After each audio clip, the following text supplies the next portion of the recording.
What's up YouTube, it's Nite, and today I got another epic game from LIGA between FoxTermelon and Iron Commander.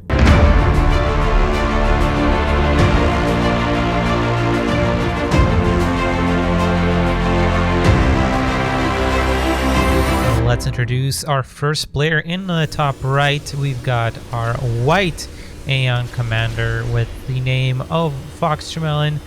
Of course, spawning in as his typical color and faction, and going that one air factory that we know that he likes to do on this map.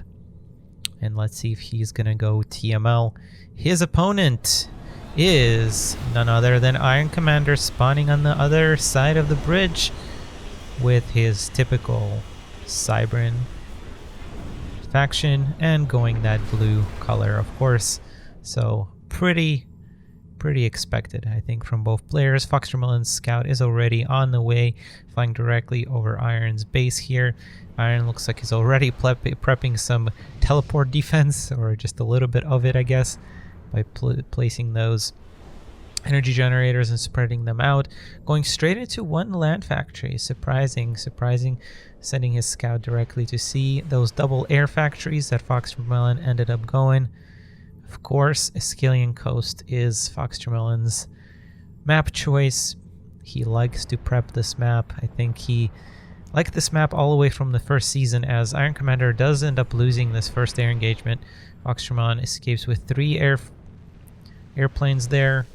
Gonna probably struggle a little bit against this adapter, but it looks like Iron is sending it straight in. I'm not sure why exactly he's doing that, but nevertheless, nope, brings it right back and sending his commander upwards. And let's see what Iron Commander chooses to follow up with. His opponent opened up with a very aggressive air build, but now transitioning into that land. So his window to really push in land is kind of closing here, but I'm not so sure that Iron Commander wants to do that against FoxTermelon. He really is capable of doing some very good land builds, and again, FoxTermelon's air movement is pretty good here. He's gonna try and utilize every second he has to try and take out at least one mass extractor here. That adapter does end up covering it, but I don't think it's gonna make it last too much longer. Let's watch that mass extractor go down as Iron Commander is gonna push down the center with 3 adapters and 2 loyalists. It looks like he's a little bit indecisive, which might actually be very detrimental here, because if you're not decisive against a player like FoxTermelon, you're going to struggle quite a bit. But of course, he might have seen the land coming out, so definitely probably shouldn't push with just 2 loyalists and a commander against now 5 tanks. So probably the right decision here, trying to plop to his 3rd land factory down, as FoxTermelon is doing quite a good job here spreading out, but Iron Commander is not that far behind. He's going to grab his 4 initial expansions here in the back. He's already got an anti-air tower to cover that, which should be able to deal with this air force of 4 or 5 planes fairly easily, as FoxTermelon is actually only producing from 1 air factory, which is not a bad decision. It's going to plop down actually a research generator here, and already sending his mobile missile launchers down south here. And Iron Commander again expects this by not even bothering to build that mass extractor on that ledge. So great play by both of these players. And a lot of you probably noticing that I'm casting these players a lot. Well, that's because, again, I can't do anything when these are the most exciting games that are played. And this game is absolutely ridiculous. This week, I think, have been casting quite a bit of epic long games. I wanted to say something. A lot of you are probably watching this and you know that my channel is mostly dedicated to 1v1, because SCS 2020 was basically a 1v1 event or series of events. And of course we do have the 2021 tournament, which is also 1v1, but we do have the 2v2 league. Don't forget about that. We're going to have tournaments that you can sign up for. We're going to have leagues that you can sign up for, and it's basically going to be exactly the same as the SCS 2020 that we had for 1v1. Of course, 1v1 had a lot of changes in 2021, but 2v2 is going to follow that schema, that basic schema that I've implemented. So the reason why I say that is not a lot of you have watched the 2v2 games, and I think the two that I've cast so far are actually pretty good, if I may say so myself. Especially that first one, the Foxrat versus game, was absolutely incredible. It's a very short game, so I would suggest you guys watch it, but that's all I'm going to say here. As these players are still kind of developing themselves, FoxTermelon is still trying to utilize his air to go and snipe off expansions, even scouting the top left island over here, but there's nothing there. Neither player has decided to really expand to the island so far, but that's probably for the best. FoxTermelon is definitely out ecoing his opponent, as he's managed already, I think, to log down every single mass extraction point on the main island that's on his half, except for this one all the way in the back, which he's trying to build a whole lot of energy generators instead. 3 mobile missile launchers have made their way back here and already sniped off 1 mass extractor. So Iron Commander, I think, very uncharacteristic of his style, is not doing very well on the expansion front. He still only has 3 land factories, while FoxTermelon has already plopped down his 5th. Sorry, I can't count. And you see that typical wall of PDs coming out from FoxTermelon. He really likes that. And I mean, it works. It works. The combination of point defenses and tanks is definitely good. Iron Commander, however, does have quite a bit of Brackman here and adapters. Those adapters are doing work against that 1 mobile missile launcher that FoxTermelon has, and already plopping down his 6th land factory. FoxTermelon is doing insane economic things.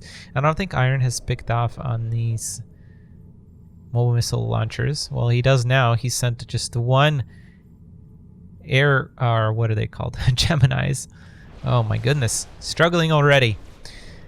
1 Gemini is just picking away very slowly. Nice teleport. Oof, just kidding. I was just about to say that that was a very nice teleport, but he teleports directly into Brackman fire. I'm really curious to see what exactly happened there. I'm not sure why. I guess they were on the forward move, and then he teleported just enough to walk into that Brackman fire. That was very unfortunate from FoxTermelon, and now he's going to pay the price here, losing already 1 mass extractor. Those Brackman shots are doing work. Unfortunately, there's not enough really loyalists, and those Brackman are firing on structures. There's another defensive teleport back under the shield for FoxTermelon. As Iron Commander is going to advance here, going to pick off 2 energy generators very quickly. He's advancing where there aren't a whole lot of point defenses, actually none point defenses, doing very well here. Just on the edge, there's Shajas now making their way for FoxTermelon as he continues to play that defensive game here, trying to pop down to 2 mass extractors, another defensive teleport from the Shajas and the main army, as Iron Commander is slowly advancing, but he's also slowly losing his army here to those point defenses. 1 point defense does end up going down, but unfortunately FoxTermelon has whittled down this army enough for Iron Commander to back away, and honestly the damage here is not great. 2 point defenses, 2 mass extractors, and 2 land factories have gone down for FoxTermelon, but that is just not enough. Meanwhile, Iron Commander has been producing some air, and on the backhand he also has his first megalith almost about to pop out here. But honestly, versus FoxTermelon, especially in this case where there's just a crap ton of land factories, especially when you've won the land factory war, I would have just gone more land factories, and it seems to be working out pretty well here. And especially with Unidetto, I think that's just a really good counter to FoxTermelon's style.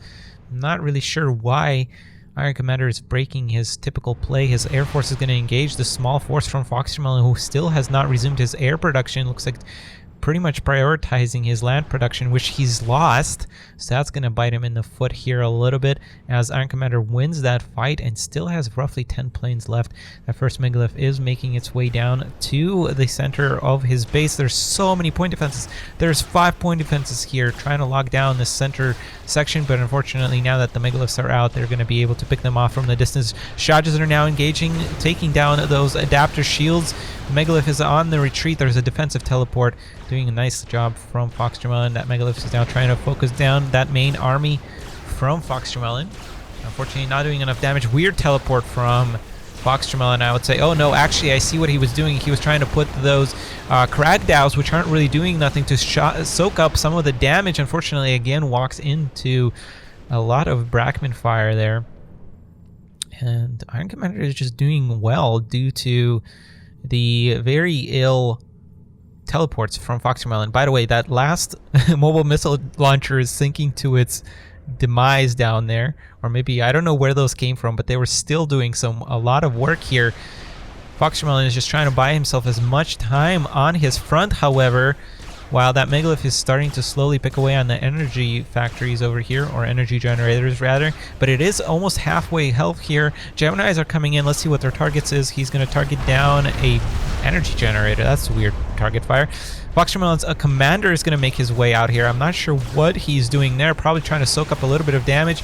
Geminis are going to come in for a bombing run on the commander, bringing it to roughly about half health. There are shields now on the tanks and the Shajas. Looks like FoxTermelon is going to keep prioritizing the tanks over Shajas, which I kind of like. I just like tanks. Mass tanks is pretty good here, I think. More point defenses are falling down. There's actually shields on structures. A teleport right up on one of the megaliths that was out of position, out of the blob. There is a unit detonate now, but doesn't get much picked off. One megalith falls very, very quickly. The other one, the old one that has half health, is being healed by an engineer. Air is trying to find a target, but not really finding it. And Iron Commander is going to plop down his second land gantry. He still is on 3 land factories, which is not great. There is, however, a loyalty gun making its way from FoxTermelon. He's sack healing structures around it to build it faster. Marvelous, marvelous job by FoxTermelon. And now this has become just infinitely harder for Iron Commander. That loyalty gun is going to go straight for the megalith.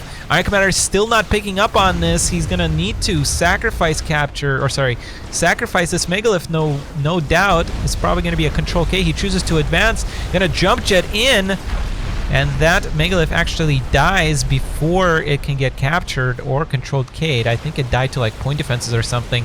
Very nice drawing of fire. Iron Commander is trying to go directly for the loyalty gun. Unfortunately, he barely brings it down to 75% health. And an immediate follow-up from FoxTermelon now that their immediate danger has passed to plop down. How many is he queuing up? 7 air factories in addition to his 2 that he has already had.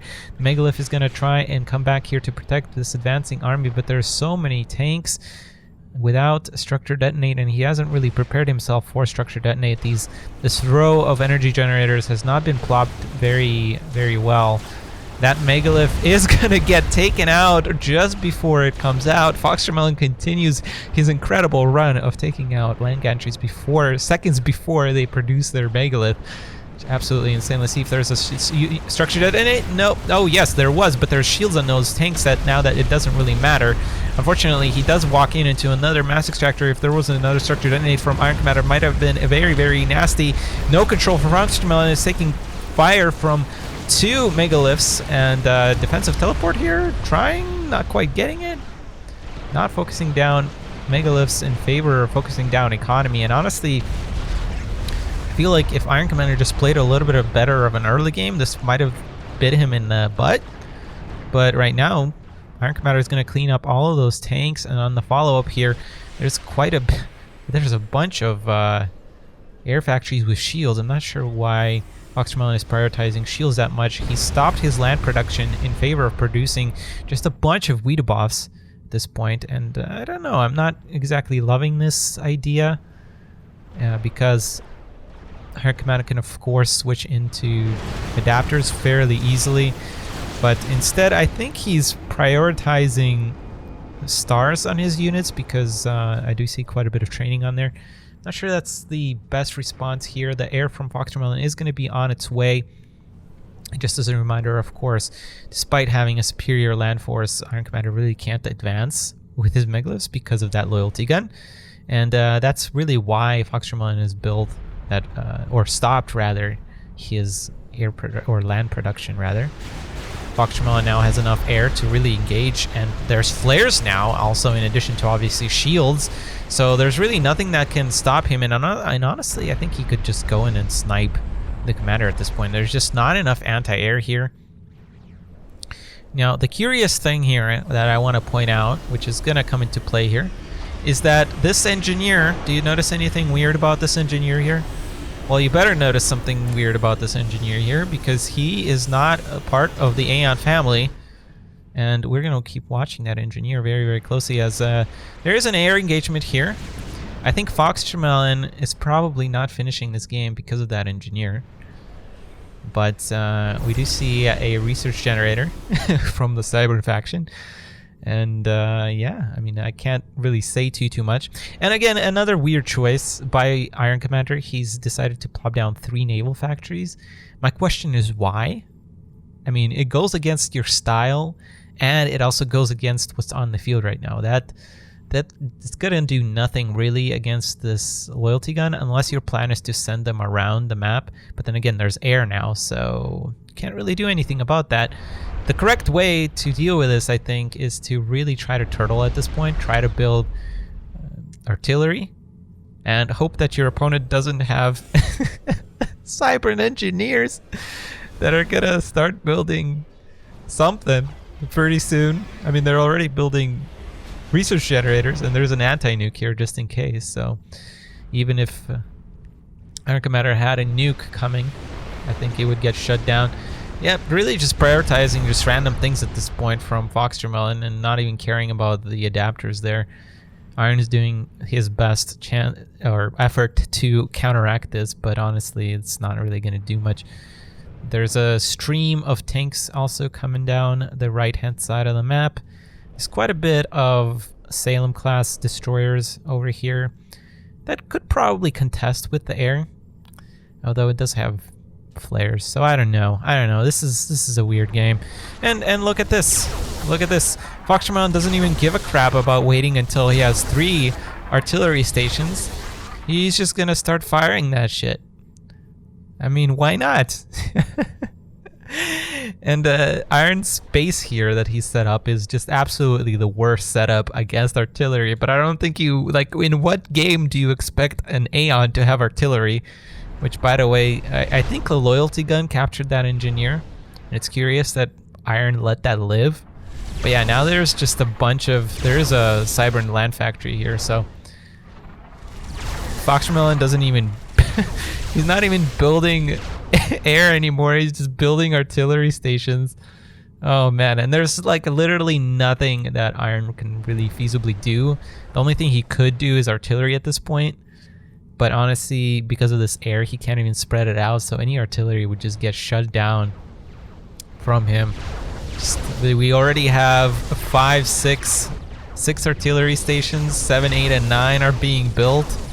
Shield generators are being plopped down. This is just ridiculous. And at this point, honestly, anything short of a boomerang that boomerangs a nuke in the most luckiest way is, I think, not gonna do much here. Already losing 1 Salem class to tanks, teleporting forward, trying to take as many Salem class as he can. Yeah, and that AA from the Salem classes, you can just see it's not doing a whole lot. They are pretty strong early game, but late game when you have flares and shields, just not good enough. Adapters are gonna come over here trying to help out, but honestly, I mean, FoxTermelon doesn't even need to engage here.